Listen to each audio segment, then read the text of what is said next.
귀한 시간 내어 찾아주셔서 감사합니다. 부디 구독과 좋아요도 간청드리옵니다. 오늘의 야담 시작합니다. 옛날 옛적 영조 대왕과 정조 대왕께서 나라를 다스리시던 무렵의 일입니다. 한양 형조에 조만석이라는 참판이 있었습니다.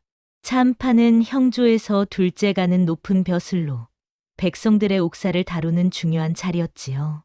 그런데 이 조만석이라는 자는 법을 다루는 자리에 있으면서도 법을 어기는 일을 서슴지 않았습니다. 돈과 권력으로 재판을 좌지우지하는 것이 일상이었지요. 억울한 옥사가 끊이질 않았고 죄 없는 사람이 곤장을 맞아 죽고 죄 있는 사람이 떳떳이 거리를 활보하는 세상이 되어버렸습니다. 백성들 사이에서는 이런 말이 공공연히 떠돌았습니다. 돈 없으면 죄인, 돈 많으면 무죄라. 조만석은 사람들 앞에서는 의연하게 말했습니다. 나는 오직 법대로만 한다. 억울한 자가 있다면 당당히 나서라. 하지만 그것은 거칠애일 뿐이었습니다. 뒤로는 집사를 시켜 뇌물을 받고 청탁을 처리했지요. 밤이면 밀실에서 돈주머니가 오가고 판결문의 글자가 바뀌었습니다. 조만석의 집은 한양에서도 손꼽히는 대저택이었습니다. 기와집 처마가 높이 솟아 있었고 마당은 넓은 운동장만 했지요. 그 넓은 집에는 머슴과 노비가 수십 명이나 되었습니다. 온갖 자비를 하는 하인들, 부엌일을 거드는 몸종들, 마구간을 지키는 마부들까지 북적였습니다. 그리고 이 집의 가장 밑바닥에 모두가 바보라고 손가락질하는 머슴 하나가 있었습니다. 그의 이름은 강돌이었습니다. 강돌이는 어려서 부모를 잃었습니다. 그 뒤로 인신매매꾼의 손에 이끌려 이 집 저 집을 전전하다가 결국 조만석의 집에 팔려왔지요. 글자는 하나도 몰랐습니다. 하지만 묘한 재주가 하나 있었습니다. 사람의 얼굴과 목소리를 귀신같이 기억하는 것이었지요. 한 번 본 얼굴은 절대 잊지 않았고 한 번 들은 목소리도 오래도록 기억했습니다. 다른 머슴들은 그를 강돌이 바보라고 불렀습니다. 힘든 일과 험한 일은 모두 강돌이에게 떠넘겼지요. 야, 강돌이, 내가 이 걸음통 좀 치워라. 강돌이, 내가 대청한 마당 쓸어라. 강돌이는 힘들어도 잘 화를 내지 않았습니다. 오히려 서로 다투는 머슴들이 있으면 그 사이에 끼어들어 말렸지요. 어느 날은 집안의 말썽꾸러기 하인 아이가 장독대에서 떨어질 뻔했습니다. 강돌이는 맨몸으로 달려가 아이를 받아냈지요. 덕분에 강돌이의 등과 팔에는 멍이 들었지만 아이는 다치지 않았습니다. 하지만 잘못은 늘 강돌이의 몫이었습니다. 강돌이가 제대로 보지 않아서 아이가 위험했다. 공로는 다른 머슴들의 몫으로 돌아갔지요. 우리가 잘 단속해서 큰일을 막았다. 강돌이는 그저 고개를 숙이고 묵묵히 일할 뿐이었습니다. 어느 날 지방에서 올라온 농부 하나가 조만석을 찾아왔습니다. 억울한 옥사를 호소하러 온 것이었지요. 조만석은 사랑채에 농부를 앉혀놓고 덤덤히 이야기를 들었습니다. 대감마님, 소인의 형님이 억울하게 오게 갇혔사옵니다. 도둑질을 했다고 하나 형님은 그런 분이 아니옵니다. 농부는 눈물을 흘리며 호소했습니다. 조만석은 고개를 끄덕이며 듣는 척했지요. 그때 집사가 슬며시 들어와 조만석의 귓속말로 무언가를 전했습니다. 상대편 집에서 은자 100냥이 도착했사옵니다. 조만석의 얼굴빛이 싸늘하게 변했습니다. 돌아가 보시오. 법대로 처리될 것이오. 농부는 통곡하며 매달렸지만 조만석은 차갑게 손을 뿌리쳤습니다. 농부는 결국 쫓겨났지요. 마당에서 장작을 패던 강돌이는 그 모습을 보았습니다. 가슴이 무거워졌지요. 해질 무렵 강돌이는 우연히 사랑채 뒤편을 지나가다가 이상한 장면을 보았습니다. 집사가 보자기에 싼 무언가를 조만석에게 건네고 있었지요. 집사는 강돌이가 그 근처에 있는 것을 눈치챘습니다. 하지만 곧 피식 웃으며 말했습니다. 저 바보가 뭘 알겠느냐.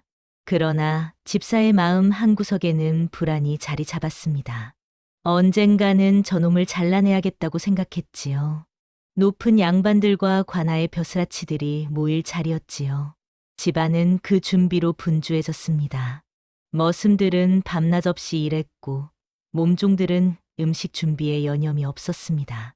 강도리는 밤늦게까지 연못 주변의 등을 정리했습니다. 장작을 패고 술상날을 준비를 거들었지요. 다른 머슴들이 쉬는 시간에도 강도리만은 쉬지 못했습니다. 어느 날 밤 집사가 조만석의 사랑채로 들어가는 모습이 보였습니다. 강도리는 연못과 등롱을 정리하다가 그들의 대화를 어렴풋이 들었지요. 대감마님, 어제 그 농부와 비슷한 사건이 또 생겼사옵니다. 그래? 또? 예, 이번에도 알아서 처리하겠사옵니다. 조만석은 잠시 침묵하다가 말했습니다. 좋아. 서류는 틀림없이 처리하게. 염려 마시옵소서. 이틀 뒤 강도리는 집사가 사랑채에서 나오는 모습을 보았습니다. 손에는 문서가 든 봉투가 들려 있었지요. 집사가 마당을 가로질러 가던 중 갑자기 바람이 불어 봉투 하나가 땅에 떨어졌습니다. 강도리는 황급히 달려가 그것을 주워 집사에게 건넸습니다. 날이 이것 떨어뜨리셨습니다. 그래, 고맙다. 집사는 대수롭지 않게 받아들었지요. 하지만 그 짧은 순간 강도리의 눈에는 문서에 찍힌 붉은 도장과 이름이 들어왔습니다. 박서방, 절도죄. 강도리는 그 이름을 마음속에 새겨두었습니다. 무슨 뜻인지는 몰랐지만 뭔가 중요한 것 같았지요. 집사는 강도리를 한번 훑어보더니 고개를 저었습니다. 바보 주제에 눈만 멀쩡하군. 그러고는 사라졌습니다. 밤이 깊어갈수록 조만석의 집은 겉으로는 화려했지만 안으로는 썩어가고 있었습니다. 잔치 준비는 계속되었고 강도리는 묵묵히 제 일을 할 뿐이었습니다. 하지만 강도리의 마음속 어딘가에는 작은 의문이 하나씩 쌓여가고 있었지요. 드디어 잔치 날이 왔습니다. 저녁이 되자 높은 양반들이 속속 도착했습니다. 상방에는 귀한 그릇들과 옥패, 금부치들이 진열되었지요. 잔치는 밤늦게까지 이어졌습니다. 그런데 한밤중 상방에서 비명 소리가 들렸습니다. 도둑이야. 귀한 물건들이 사라졌다. 집안이 발칵 뒤집혔습니다. 집사는 재빨리 사람들을 모았지요. 최근에 마당을 얼쩡거리던 머슴이 누구냐? 머슴들은 서로 눈치를 보았습니다. 그때 집사가 강도리를 가리켰습니다. 강도리, 내가 아까 이 근처에 있지 않았느냐? 예. 저는 그저 장작을 나르러. 말이 채 끝나기도 전에 집사는 창고 앞을 뒤지게 했습니다. 그러자 거기서 옥패 조각 하나가 나왔지요. 여기 있습니다. 강도리가 다녀간 곳 아닙니까? 강도리는 황당했습니다. 아닙니다. 저는 그런 적이. 하지만 아무도 믿지 않았습니다. 조만석은 손님들이 보는 앞에서 체면을 세워야 했습니다. 진실 따위는 중요하지 않았지요. 당장 마당으로 끌어내라. 강도리는 마당 한가운데로 끌려 나왔습니다. 곤장이 준비되었지요.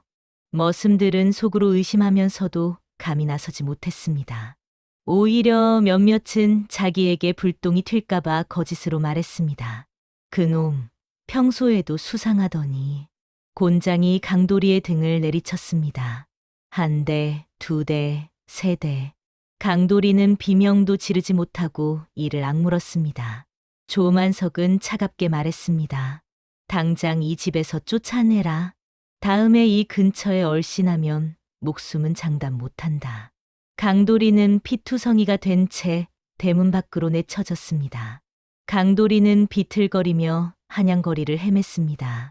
등과 팔, 다리는 온통 피범벅이었습니다. 걸을 때마다 살이 찢어지는 것 같았지요. 하지만 설 곳은 어디에도 없었습니다. 장터로 가봤습니다. 평소 알던 상인에게 다가가자 그는 고개를 돌렸습니다. 저리 가게. 대감 집에서 도둑질하다 맞고 나온 놈 아닌가? 아닙니다. 저는 억울하게. 억울하면 관가에 가서 말하든지. 여긴 장사하는 곳이야. 강도리는 다른 곳으로 갔습니다. 하지만 어디를 가도 마찬가지였지요. 소문은 벌써 퍼져 있었습니다. 주막 주인도 대장간 영감도 심지어 평소 착하다고 소문난 쌀가게 안악도 강도리를 피했습니다. 조만석 대감을 누가 함부로 대적하겠어. 저놈 거들었다간 우리도 화를 입어. 강도리는 성곽 밖으로 나왔습니다. 해는 이미 저물고 있었지요. 강가 둔덕에 주저앉았습니다. 온몸이 떨렸습니다. 추위 때문인지 아픔 때문인지 억울함 때문인지 알 수 없었습니다. 차라리 여기서 죽자. 강도리는 그렇게 중얼거렸습니다. 더 이상 갈 곳도 의지할 곳도 없었지요. 그때 하늘에서 빗방울이 떨어지기 시작했습니다. 처음엔 가랑비였지만 곧 세차게 퍼부었지요. 강도리는 그대로 비를 맞았습니다. 이제 비 피할 기력도 없었습니다. 의식이 흐려졌습니다. 눈앞이 캄캄해졌지요. 몸에서 열이 올라오는 것 같았습니다. 그렇게 강도리는 땅 위에 쓰러졌습니다. 얼마나 시간이 흘렀을까요? 어렴풋이 누군가의 목소리가 들렸습니다. 이런 사람이 여기 쓰러져 있네. 초라한 차림의 노인이 강도리를 발견한 것이었습니다. 노인은 강도리의 상처를 보고 혀를 찼습니다. 이 상처를 보니 곤장을 맞았구나. 대체 무슨 일이? 노인은 잠시 망설이다가 결국 강도리를 업었습니다. 사람이 사람을 지나칠 순 없지. 비가 내리는 밤, 노인은 강도리를 업고 천천히 걸어갔습니다. 강도리가 눈을 떴을 때 낯선 방이었습니다. 좁은 방이었지만 따뜻했습니다.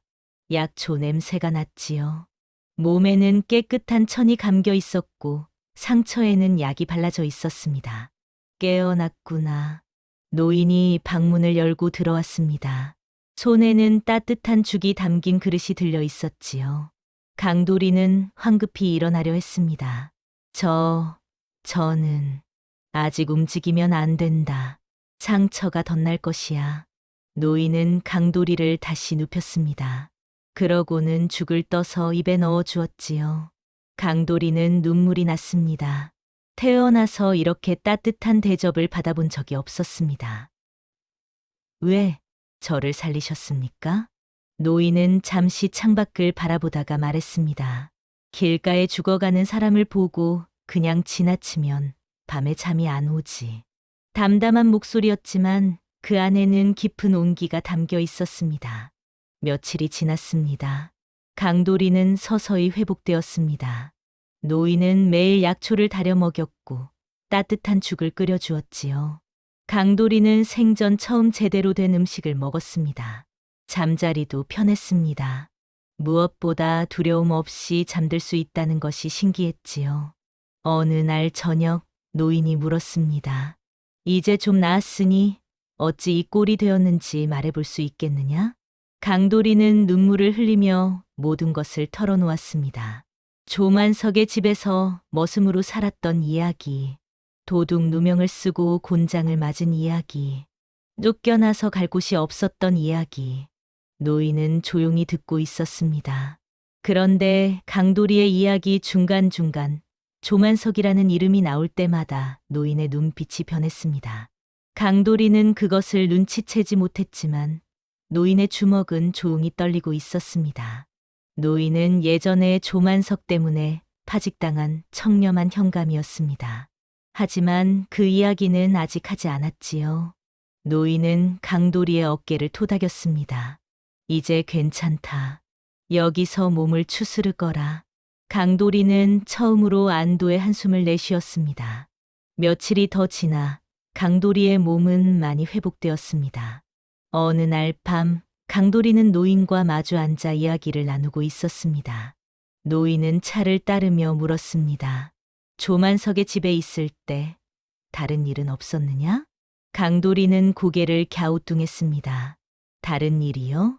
그래, 특별히 기억나는 일 말이다. 강도리는 잠시 생각하다가 더듬더듬 말했습니다. 아, 그러고 보니 어느 날 농부 한 분이 대감님을 찾아왔었습니다. 농부? 예, 형님이 억울하게 옥에 갇혔다고 도와달라고 매달렸습니다. 하지만 대감님은 냉정하게 쫓아내셨지요. 노인의 눈빛이 날카로워졌습니다. 그 농부는 어떻게 되었느냐? 며칠 뒤 장터에서 들었는데요. 그 농부의 형님이 죄인으로 끌려갔다고 했습니다. 목을 베인다는 소문도 있었고요.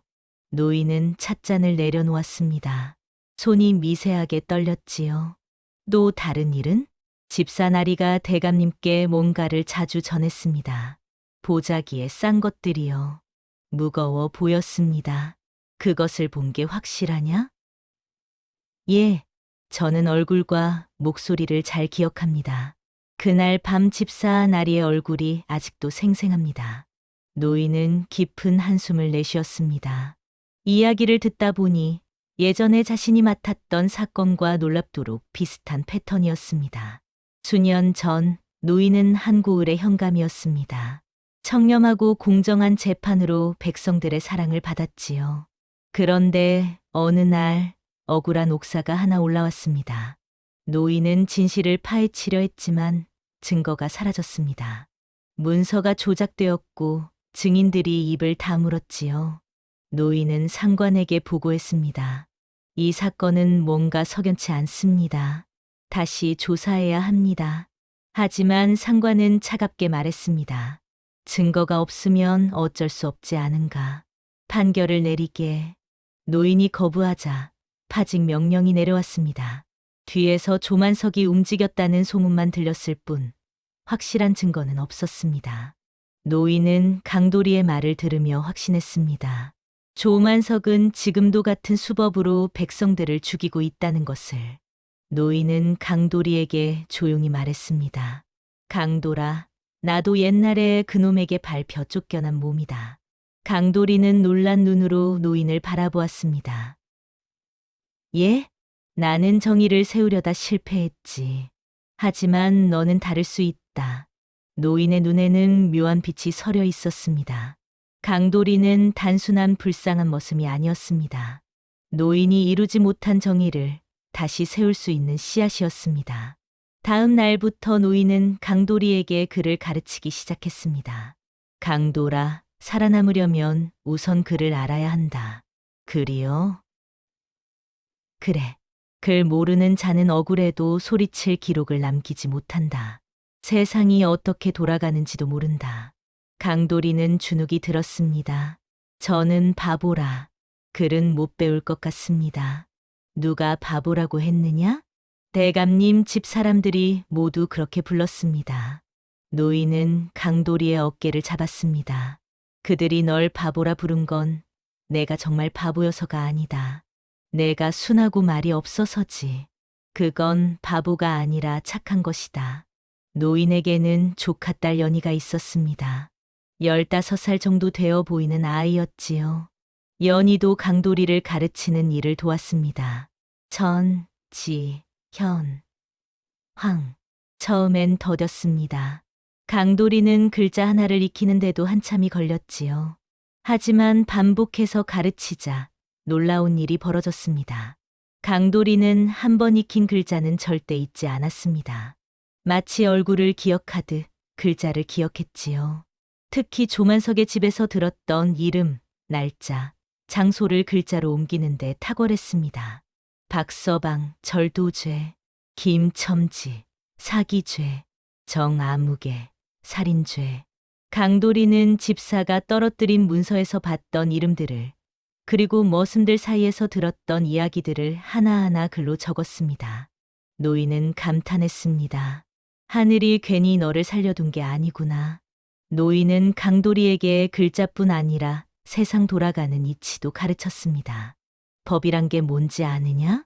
아니옵니다. 법은 백성을 지키는 울타리다. 하지만 나쁜 자들이 법을 악용하면 울타리가 창이 되어 백성을 찌른다. 그럼 어떻게 해야 합니까? 법을 제자리로 돌려놓아야지. 노인은 복수를 직접적으로 말하지 않았습니다.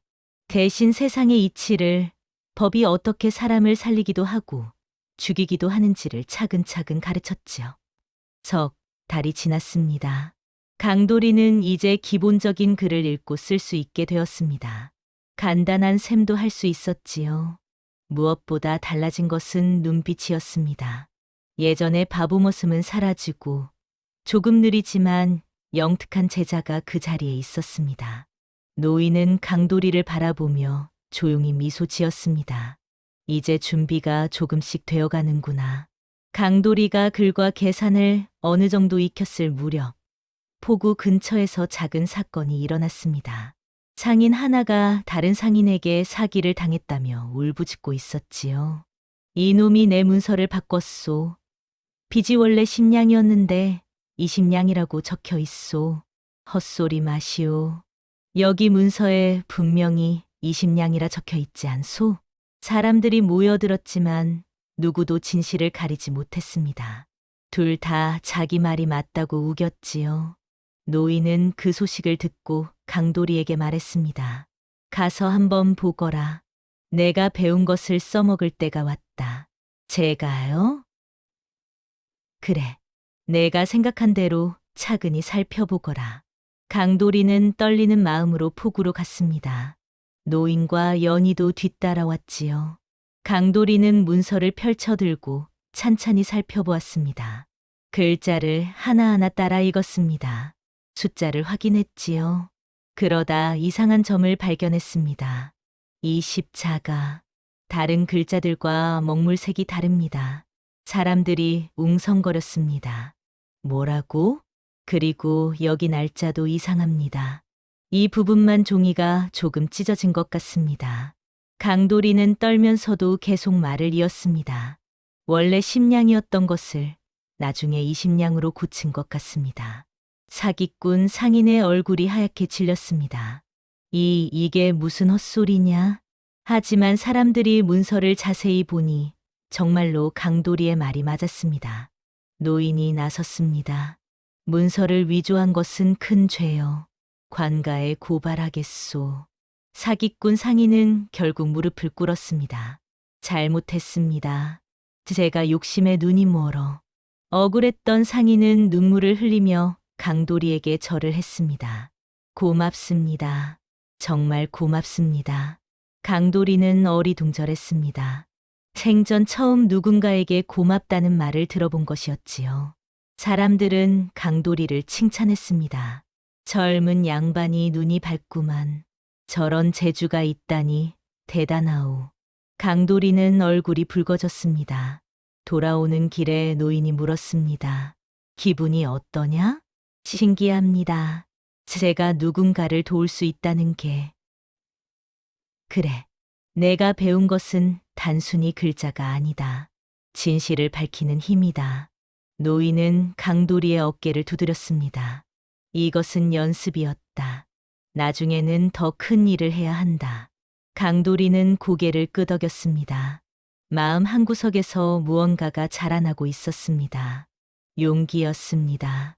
이 작은 승리가 훗날 조만석을 무너뜨릴 때의 밑거름이 될 것이었습니다. 어느 날 한양에서 내려온 장사꾼이 노인의 약방 근처 주막에 들렀습니다. 장사꾼은 술을 마시며 사람들에게 이런저런 소식을 전했지요. 한양이 요즘 난리요. 또 억울한 옥사가 터졌다오. 무슨 일인데요? 양민 하나가 역적으로 물렸다오. 집안이 멸문 위기라고 하더군. 역적이라니 무슨 죄를 지었기에? 글쎄, 죄랄 것도 없다오. 누군가 문서를 조작해서 역적으로 만들어버렸다는 소문이 파다하더군. 그런 일이 어떻게 가능하오? 형조에 힘 있는 자가 있으면 얼마든지 가능하지. 조만석이라는 참판이 뒤를 봤다는 말도 있고. 노인은 주막 밖에서 그 이야기를 듣고 있었습니다. 집으로 돌아와 강도리에게 말했습니다. 강도라, 조만석이 또 짓을 저질렀다. 강도리는 주먹을 불끈 쥐었습니다. 제가 가서. 아니다. 노인은 강도리를 제지했습니다. 감정으로만 덤비면 또 다른 너를 만들 뿐이다. 지금 내가 맨손으로 가봐야 개죽음이야. 그럼 어떻게 해야 합니까? 증거를 모아야 한다. 하나하나 차곡차곡. 노인은 책상 위에 종이를 펼쳤습니다. 이 사건에 쓰인 판결문, 문서, 관리 이름들을 적어보자. 강도리는 떠오르는 대로 적기 시작했습니다. 제가 쫓겨나던 날 들었던 이름이 여기 있습니다. 어떤 이름이냐? 집사가 대감님께 보고할 때 이 암흑에 저 서방이라는 이름들을 말했습니다. 강도리는 기억을 더듬었습니다. 그날 밤 들었던 이름들, 문서에서 봤던 도장들, 집사가 떨어뜨렸던 봉투에 적힌 글자들, 하나하나 적어 나가자 퍼즐이 맞춰지기 시작했습니다. 여기 이 사건과 저번 농부의 사건, 그리고 제가 쫓겨난 일까지 모두 같은 패턴입니다. 노인은 종이를 바라보며 고개를 끄덕였습니다. 그래, 이 놈은 수십 년간 같은 수법을 써왔다. 문서 조작, 증인 매수, 증거 인멸. 이제 어떻게 하면 됩니까? 더 모아야 한다. 하나하나 빠짐없이. 연희도 옆에서 거들었습니다. 제가 장터에 나가 소문을 더 들어볼게요.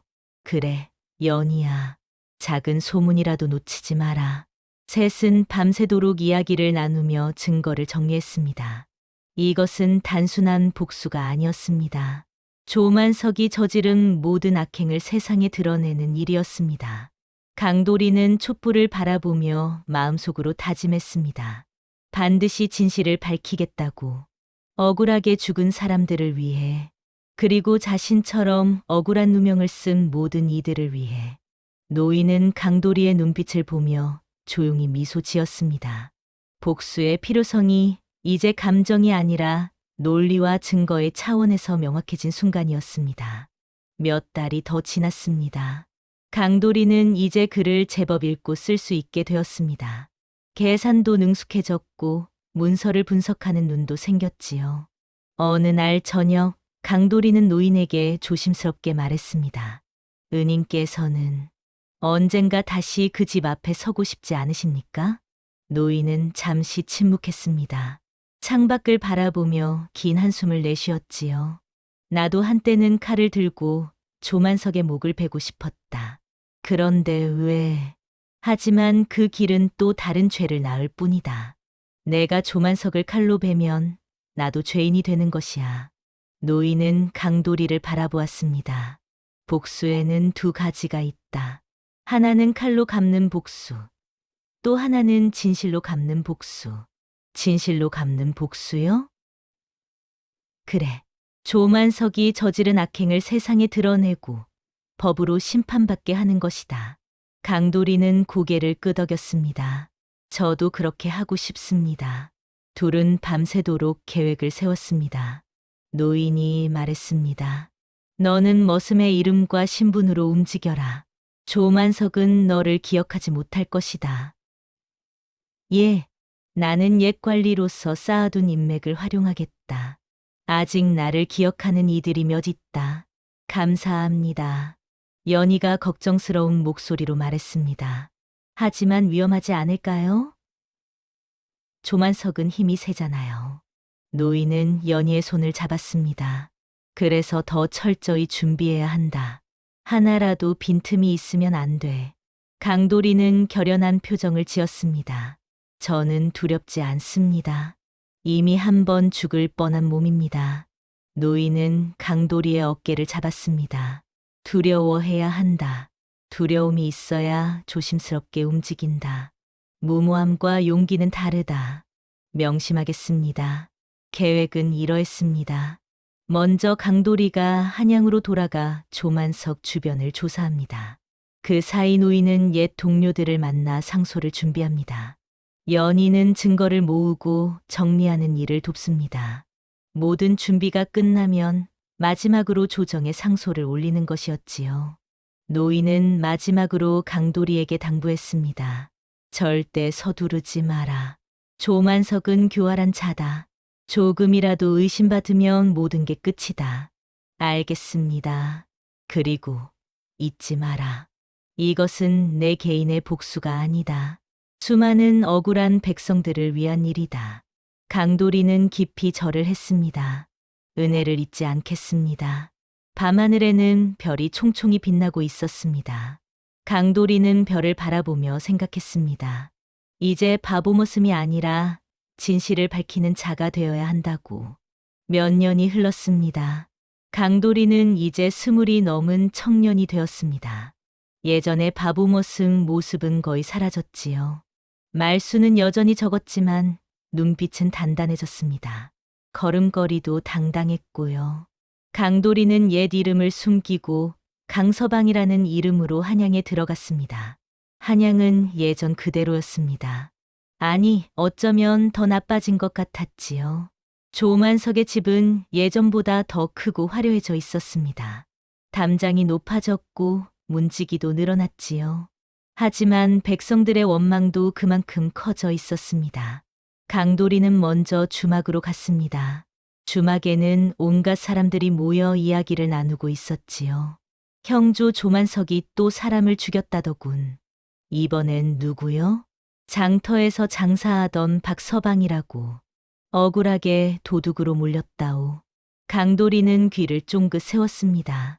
박서방. 예전에 문서에서 봤던 그 이름이었습니다. 강도리는 조용히 술을 마시며 이야기를 들었습니다. 다음 날은 장터로 갔습니다. 상인들에게 슬쩍 물었습니다. 형조 조만석이 그렇게 나쁜 사람입니까? 쉿. 그런 말 함부로 하지 마시오. 귀에 들어가면 큰일 나오. 하지만 억울한 사람이 많지 않습니까? 많고 말고. 하지만 누가 감히 대적하겠소. 강도리는 며칠 동안 이곳저곳을 돌아다니며 소문을 모았습니다. 그러던 중 우연히 옛날 조만석의 집에 함께 있던 머슴을 만났습니다. 이제 늙은 머슴은 강도리를 알아보지 못했습니다. 어르신, 조만석 대감집에 대해 아십니까? 알지. 나도 옛날에 그 집에 있었네. 그 집에 강돌이라는 머슴이 있었다고 들었는데요. 늙은 머슴의 얼굴이 어두워졌습니다. 아, 강돌이. 불쌍한 녀석이었지. 도둑 누명 쓰고 쫓겨났어. 사실 우리 모두 알고 있었네. 강돌이는 절대 그럴 애가 아니라는 걸. 그런데 왜 아무도 말하지 않았습니까? 누가 감히 말하겠나. 우리도 먹고 살아야지. 늙은 머슴은 눈물을 글썽였습니다. 그때 내가 용기를 냈어야 했는데 평생 후회하며 살고 있네. 강도리는 늙은 머슴의 손을 잡았습니다. 괜찮습니다. 이제라도 진실을 말씀해 주시면 됩니다. 진실을? 예, 때가 오면 증언을 부탁드립니다. 늙은 머슴은 강도리를 빤히 바라보았습니다. 자네, 혹시 강도리는 조용히 미소 지었습니다. 저는 그저 진실을 찾는 사람일 뿐입니다. 밤이 되어 숙소로 돌아온 강도리는 노인에게 편지를 썼습니다. 준비가 착착 진행되고 있다고. 곧 큰 일을 벌일 수 있을 것 같다고. 조만석의 집사는 여전히 건재했습니다. 세월이 흘렀지만 오히려 더 교활해진 것 같았지요. 강도리는 일부러 집사가 자주 가는 주막 근처를 어슬렁거렸습니다. 어느 날 집사가 다른 하인들과 술을 마시고 있었습니다. 강도리는 옆자리에 앉아 술을 시켰지요. 그러고는 일부러 중얼거렸습니다. 조만석 대감 집에 있던 김아무개, 박서방. 그때 일이 아직도 억울하다던데. 집사의 귀가 번쩍 뜨였습니다. 저기, 강서방. 방금 무슨 말을 했소? 아, 예. 그냥 예전에 들은 이야기를 떠올린 것뿐입니다. 어디서 들었소? 장터에서요. 옛날에 조만석 대감 집에 있던 사람들 이야기를 듣게 되었습니다. 집사는 눈을 가늘게 떴습니다. 당신은 누구요? 왜 그런 이야기에 관심이 있소? 저는 그저 억울한 사람들 이야기를 기록하는 사람입니다. 기록을? 예. 세상에는 억울하게 죽은 사람이 너무 많지 않습니까? 집사는 불안한 기색을 보였습니다. 쓸데없는 참견 말고 돌아가시오. 강도리는 일어서며 말했습니다. 조만석 대감의 악행은 언젠가 드러날 것입니다. 그 말을 남기고 강도리는 주막을 나왔습니다. 집사는 즉시 사람을 시켜 강도리의 뒤를 밟게 했습니다. 저놈이 어디 사는지 누구를 만나는지 모두 알아와라. 강도리는 일부러 자신이 노인의 약방에 드나드는 것을 들키게 했습니다. 집사의 부하가 보고했습니다. 저놈은 성 밖에 사는 서노인이라는 자를 만나고 있습니다. 서노인? 집사는 그 이름을 들어본 것 같았습니다. 혹시 옛날 현감이었던 그 서노인 말이냐? 그런 것 같습니다. 집사는 급히 조만석에게 달려갔습니다. 대감마님, 큰일입니다. 무슨 일인가? 옛날 서노인이 누군가와 함께 대감님에 대해 조사하고 있습니다. 조만석의 얼굴이 굳어졌습니다. 서노인이라면 내가 파직시킨 그 자가 아니냐? 그렇습니다. 아직도 날 원망하고 있구나. 조만석은 잠시 생각하다가 말했습니다. 그놈들을 조용히 처리해야겠어. 하지만 조심스럽게. 어떻게 하시겠습니까? 일단 내 앞으로 불러들여라. 무슨 속셈인지 알아봐야지. 집사는 고개를 숙였습니다. 분부대로 하겠습니다. 강도리는 의도대로 집사와 조만석을 한자리로 끌어들이는데 성공했습니다. 이제 큰 판이 벌어질 시간이 다가오고 있었습니다. 한편 노인은 몰래 숨겨뒀던 진짜 판결문과 조작된 판결문의 사본을 꺼냈습니다. 결전의 날이 얼마 남지 않았습니다. 며칠 뒤 강도리에게 조만석의 초대장이 왔습니다. 집사가 직접 가져온 것이었지요. 대감께서 강서방을 저녁 술자리에 초대하신다. 강도리는 담담하게 대답했습니다. 알겠습니다. 가겠습니다. 노인은 걱정스러운 얼굴로 말했습니다. 조심해라. 저들은 널 시험할 것이다. 걱정 마십시오. 준비는 되어 있습니다. 저녁 무렵 강도리는 조만석의 집으로 갔습니다. 예전에 쫓겨났던 그 대문 앞이었습니다. 가슴이 두근거렸지만 강도리는 침착함을 잃지 않았습니다. 자랑채로 안내되었습니다. 조만석이 앉아 있었지요. 옆에는 집사도 함께였습니다. 앉으시게. 강도리는 공손히 절을 하고 앉았습니다. 조만석은 강도리를 쭉 훑어보았습니다. 자네가 내 악행을 조사한다던데 그게 사실인가? 악행이라니요. 저는 단지 억울한 사람들의 이야기를 듣고 있을 뿐입니다. 머슴 나부랭이 주제에 감히 관의 일을 논하느냐? 조만석의 목소리에는 도끼가 서려 있었습니다. 강도리는 조용히 대답했습니다. 법은 양반에게만 있는 것이 아닙니다. 백성도 법의 보호를 받아야 합니다. 글 좀 배웠다고 당돌하구만. 술이 나왔습니다. 조만석은 강도리에게 술을 따르며 말했습니다. 자네는 세상을 모르는군. 백성이란 원래 조금 밟혀야 말을 듣는 법이야. 그렇게 생각하십니까? 물론이지. 내가 수십 년 관직에 있으면서 깨달은 것이네. 강도리는 술을 한 모금 마셨습니다. 그리고 조심스럽게 말을 꺼냈습니다. 예전에 이 집에 강도리라는 머슴이 있었다고 들었습니다. 조만석의 눈빛이 번뜩였습니다. 강도리? 그 도둑놈 말인가? 도둑이 아니라 누명을 쓴 것이라는 소문이 있던데요. 헛소리. 그놈은 분명 도둑질을 했어. 조만석은 흥분하며 말했습니다. 그날 밤 옥패가 사라졌고 그놈이 있던 곳에서 증거가 나왔지 않았나. 강도리는 조용히 웃었습니다. 그날 밤의 일을 아주 자세히 기억하시는군요. 당연하지. 내 집에서 일어난 일인데. 강도리는 계속 말을 이었습니다. 그날 밤 잔치가 있었고 높은 손님들이 왔었지요. 그리고 상방에서 물건이 사라졌습니다. 그래, 그렇다네. 그런데 이상하지 않습니까? 머슴이 어떻게 상방에 들어갈 수 있었을까요? 조만석의 얼굴이 굳어졌습니다. 그리고 옥패 조각은 어떻게 강도리가 다녀간 곳에서 발견되었을까요? 누가 미리 심어놓은 것은 아닐까요? 집사가 끼어들었습니다. 이봐, 강서방. 말을 조심하시오. 하지만 강도리는 멈추지 않았습니다. 저는 그날 밤 강도리가 어떻게 곤장을 맞았는지, 어떻게 쫓겨났는지 모두 알고 있습니다. 조만석은 화를 내며 일어섰습니다. 이놈이 지금 나를 협박하는 것이냐? 협박이 아닙니다. 진실을 말할 뿐입니다. 강도리도 천천히 일어섰습니다. 대감께서는 곧 그 진실 앞에 서게 될 것입니다. 노인은 사랑채 밖에 숨어서 이 모든 대화를 듣고 있었습니다. 강도리는 조만석이 자기도 모르게 자백에 가까운 말을 하도록 유도하는 데 성공했습니다. 이제 마지막 준비만 남았습니다. 강도리가 조만석의 집에서 나온 뒤 노인과 함께 마지막 준비에 들어갔습니다. 상소문이 드디어 완성되었습니다. 수십 장에 달하는 긴 문서였지요.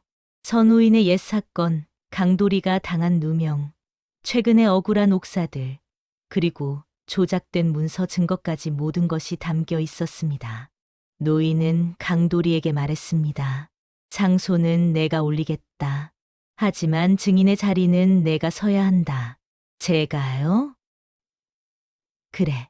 내가 직접 본 것을 말해야 한다. 강도리는 잠시 망설였습니다. 저는 머슴입니다. 머슴의 말을 누가 믿겠습니까? 노인은 강도리의 어깨를 잡았습니다. 내가 머슴이라서 더 힘이 있다. 윗사람이 말하면 변명으로 들리지만 밑바닥 사람이 말하면 진실로 들린다. 정말 그럴까요? 그래. 그리고 너는 이미 바보 머슴이 아니다. 진실을 아는 자다. 강도리는 깊이 숨을 들이쉬었습니다. 알겠습니다. 하겠습니다. 연희가 정리한 증거 목록을 가져왔습니다. 조작된 판결문 사본 12건, 증인 명단 23명, 피해자 가족 연락처. 노인은 고개를 끄덕였습니다. 충분하다. 이 정도면 조만석을 무너뜨릴 수 있다. 며칠 뒤 상소가 마침내 임금에게 올라갔습니다. 처음에는 대수롭지 않게 여겨졌습니다. 하지만 내용을 읽어본 대신들이 놀랐지요. 이것이 사실이라면 큰일이오. 형조 참판이 이런 짓을 저질렀다니. 하지만 증거가 확실한가? 상소를 올린 자가 옛 형감 선우인이라 하오.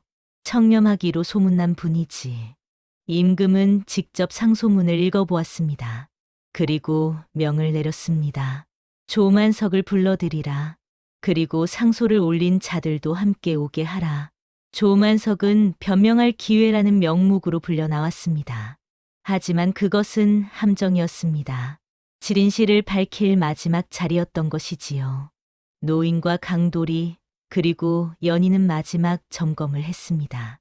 준비는 다 되었느냐? 예. 은인, 긴장하지 마라. 진실은 언제나 이긴다. 명심하겠습니다. 드디어 결전의 날이 밝았습니다. 한 성부의 큰 마당에 사람들이 모였습니다. 한쪽에는 선우인과 강도리가 서 있었고 다른 한쪽에는 조만석과 집사가 서 있었지요. 높은 자리에는 형조판서와 여러 대신들이 앉아 있었습니다. 백성들도 구경하러 몰려들었습니다. 이런 큰 사건은 흔치 않았으니까요. 형조판서가 입을 열었습니다. 상소를 올린 선우인, 앞으로 나와 말하라. 선우인이 앞으로 나섰습니다. 소인은 옛날 한 고을의 현감이었사옵니다. 그때 조만석 때문에 파직당했사옵니다. 어찌 파직당했느냐? 소인이 억울한 옥사를 바로잡으려 하자 조만석이 뒤에서 방해했사옵니다.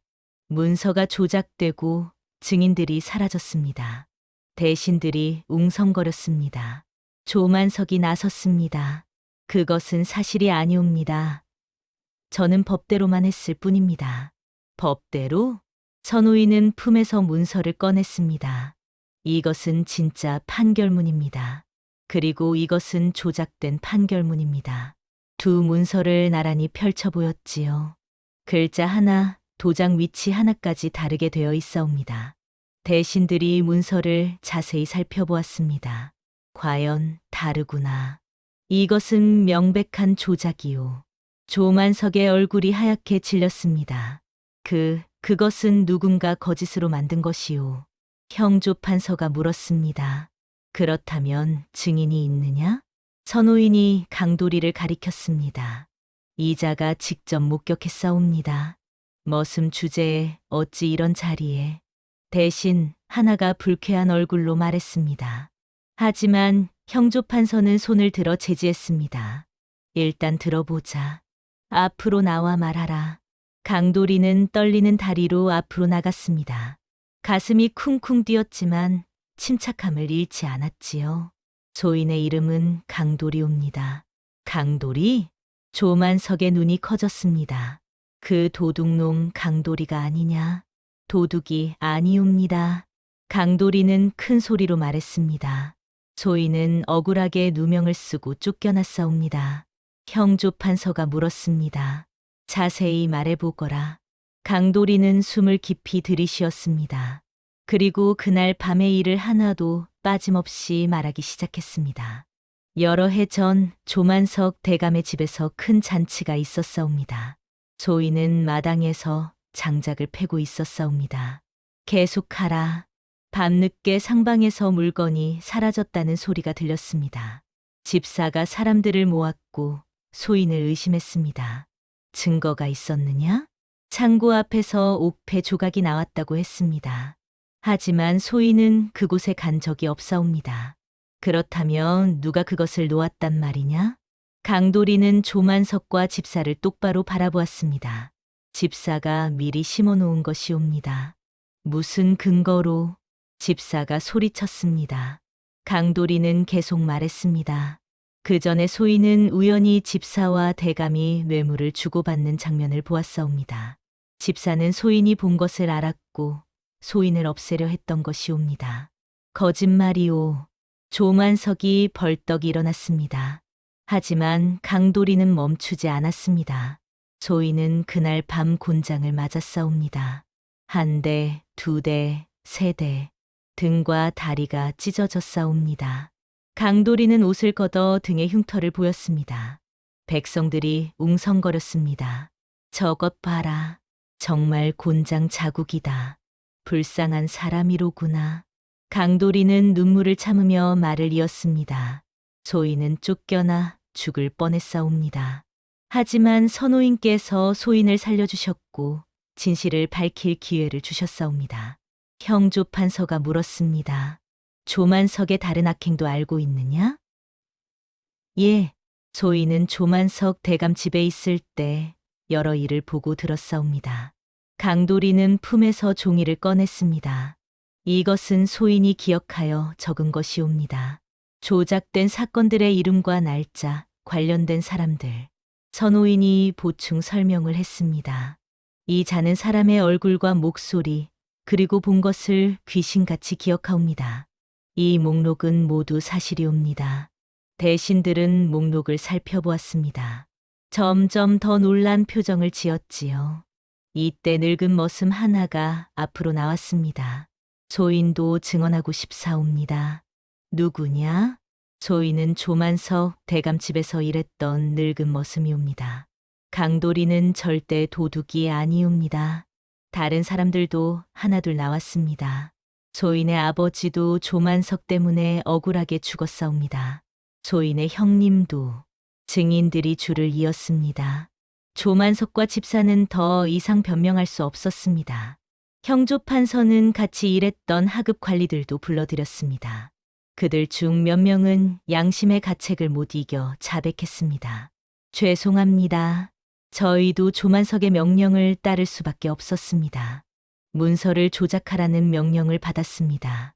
증인들에게 돈을 주라는 지시를 받았습니다. 마당은 조용해졌습니다.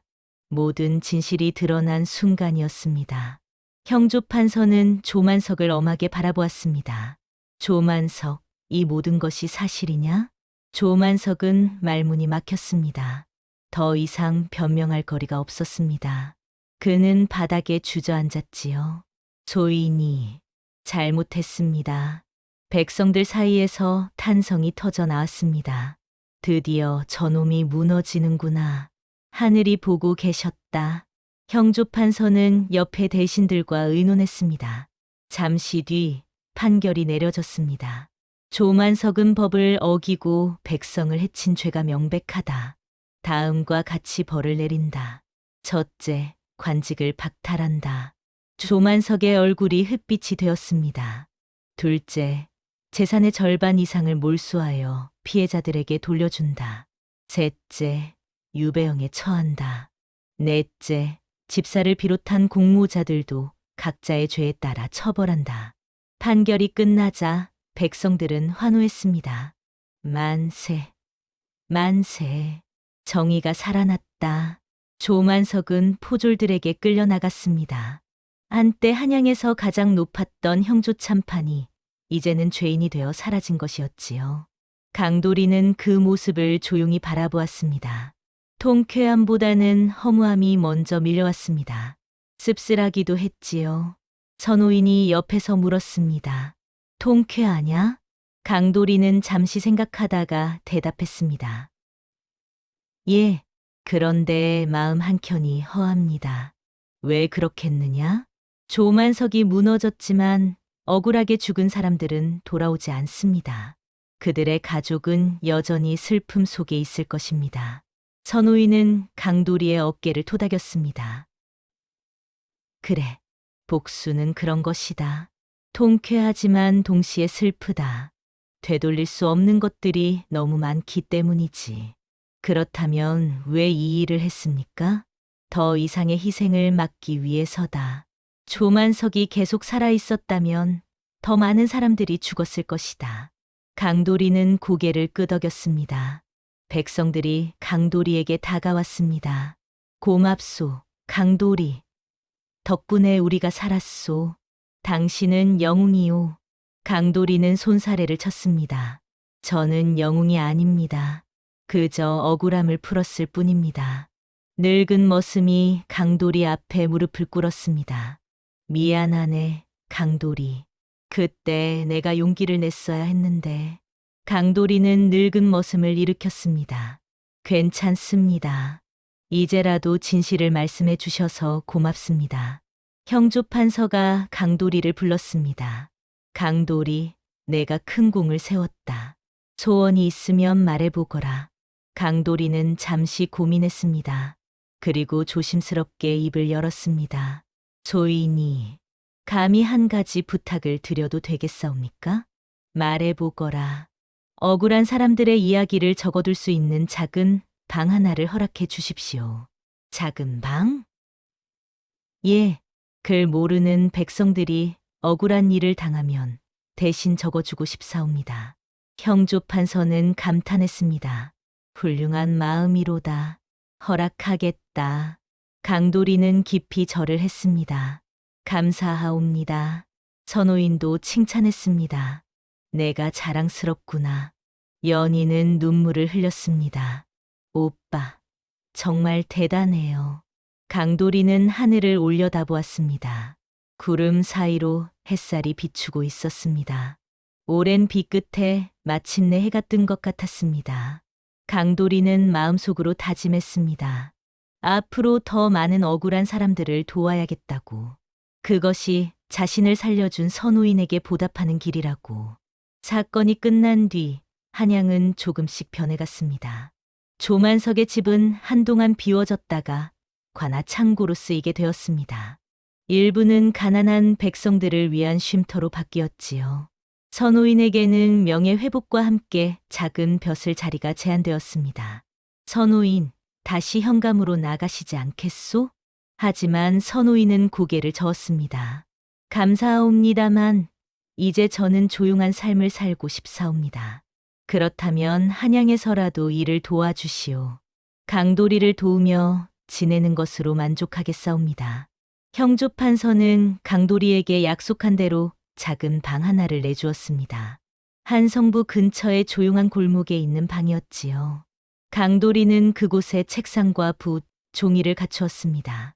문 앞에 작은 팻말을 걸었지요. 억울한 일 있으신 분 이야기해 주십시오. 대신 적어드립니다. 처음에는 아무도 오지 않았습니다.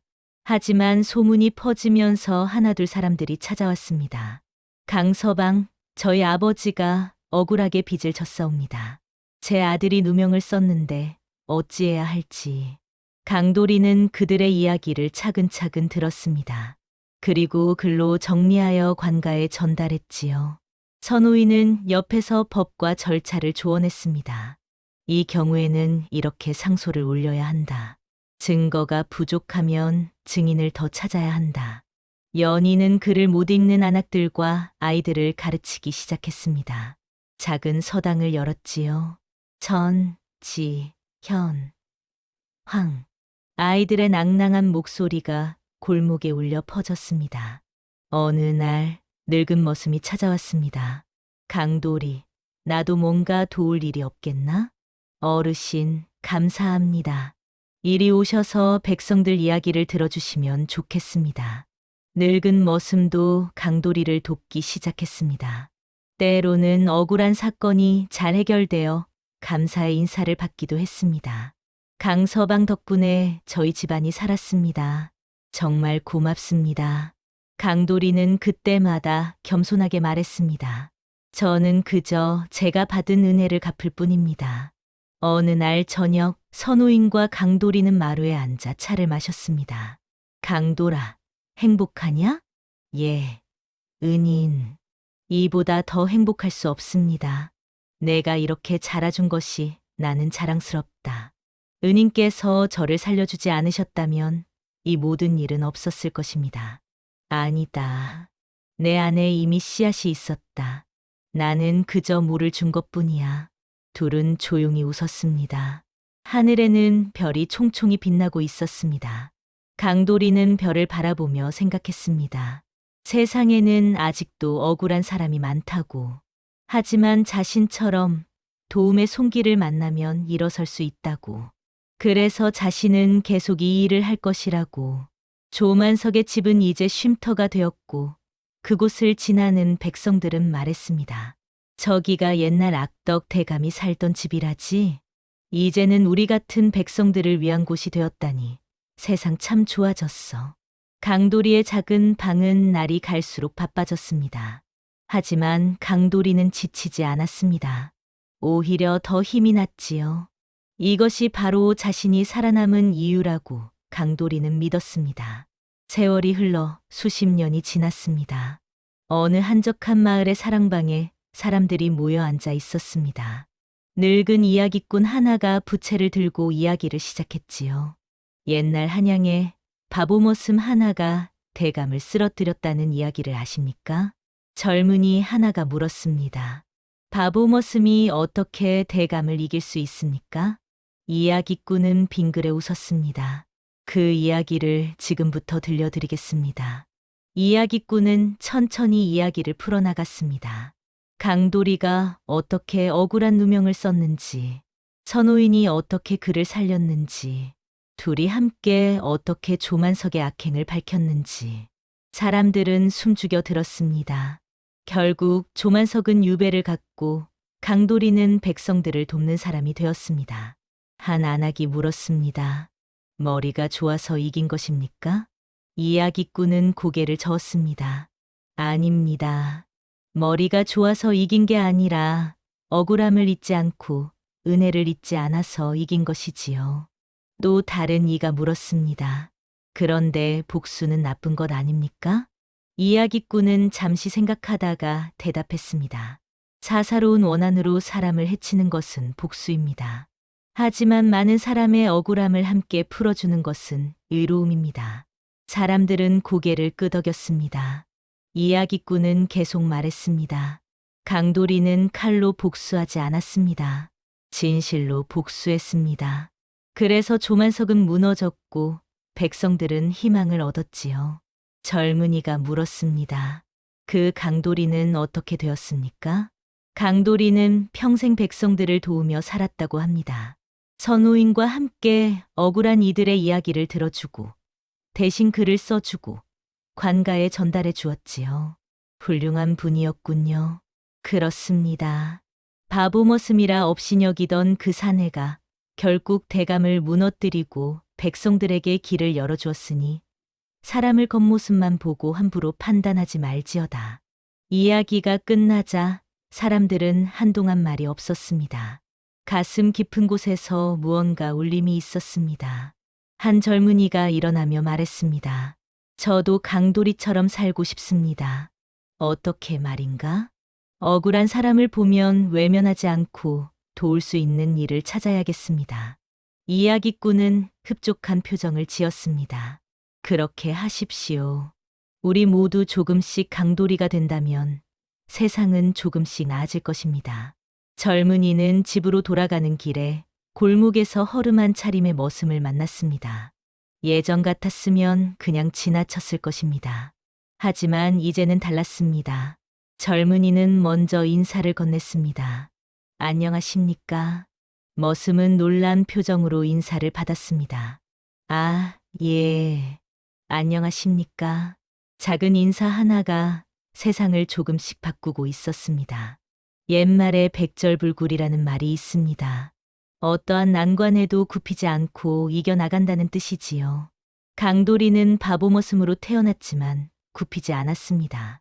억울함을 참지 않았고 은혜를 잊지 않았으며 끝까지 진실을 추구했습니다. 그 결과 한 사람의 대감을 무너뜨린 것이 아니라 수많은 백성들에게 희망을 심어주었습니다.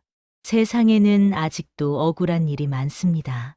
하지만 강돌이의 이야기가 전해지는 한 사람들은 포기하지 않을 것입니다. 작은 사람도 큰 일을 할 수 있다는 것을, 진실은 결국 이긴다는 것을 이 이야기는 우리에게 가르쳐 줍니다. 다음 영상을 빠르게 만나보시려면 좋아요와 구독을 눌러주세요. 그럼 더 재미있는 영상으로 찾아뵙겠습니다. 모두 행복한 하루 보내세요.